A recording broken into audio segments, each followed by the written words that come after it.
4-5 კაცი აქ დადიან და რას ამბობენ თვითონ არ იციან, ხო? ავტომობილზე როცა ეუნები ადამიანებს რომ უხსნი რომ ეს ესეთი ავტომობილია, მაშინ ეს ავტომობილი შენ თვითონ უნდა იცოდე, შენ თვითონ უნდა დადიოდე, მართავდე და გამოცდილება უნდა კონდეს მიღებული. და ახლა გუშინდელი დაბადებული ბავშვები სადღაც დადიან და აქებენ რაღაცა ვიღაცის მანქანას.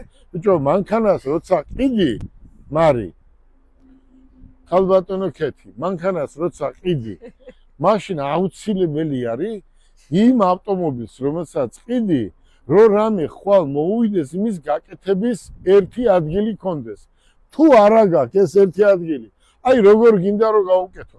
მერე ის კაცი ლანძღავს იმ ავტომობილს, ხო? ამიტომ თქვენ ავტომობილი თუ გჭირდება დღეს, უნდა შეიძინოთ მათი მოტორში.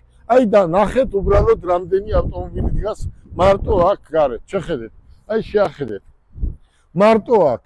ახლა ჩვენ ამ წუთას მარიყვებით წუხანდელ შემოყვანილ 40 ავტომობილზე, ხო? ულამაზესები შეყარებული ვარ ჩანგანებზე. აი ესეთი ავტომობილი მე პირადად არასდროს არ შემომიყვანია ესეთი ხარისხის ავტომობილი, რომელიც წუხელთ ჩამოვიდა 40 თუ 42 მანქანა ამ წუთას, აი ეს ავტომობილი ამ წუთას უყავს.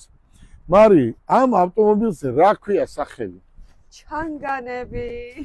ამას სახელი ქვია ჩანგანი და ეს ჩანგანი აი $100,000 მე ვისაც გინდა ნებისმიერი ცენტრის მეპატრონი მოვიდეს ჩვენთან მოვიდეს ცენტრის მეპატრონები 95% არიან ვიზია $3,000 უხდიან ხელფას და დანიშნული დირექტორები რომლებიც თვითონ ავტომობილი არ იციან ბევრმა იცის და თუ ვინმე იტყვის რომ ესე არასტორია მაშინ აგერ არის კამერა აგერ ვარ მე აგერ ხარ შენ დავშდე და მითხარი რომ ის ავტომობილი რატო ჯობია ამ ავტომობილს ჩვენ ახლა მე და მარი გიჩვენებთ კეთი ავტომობილს რომელიც წუხელთ შემოვიდა ავტომობილი $100,000 ქვევით რა მანქანებით წყავს ხო ადამიანებს ცენტრებს იმას ჯობია და ჩვენი ფასი ამ ავტომობილის იქნება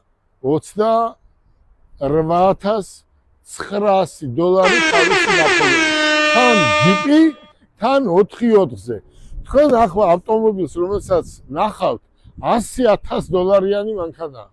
და შეადარენ ნებისმიერი ავტომობილი, რომელიც დადის თბილისში. დაწყებული Porsche, Toyota, Mercedes, BMW.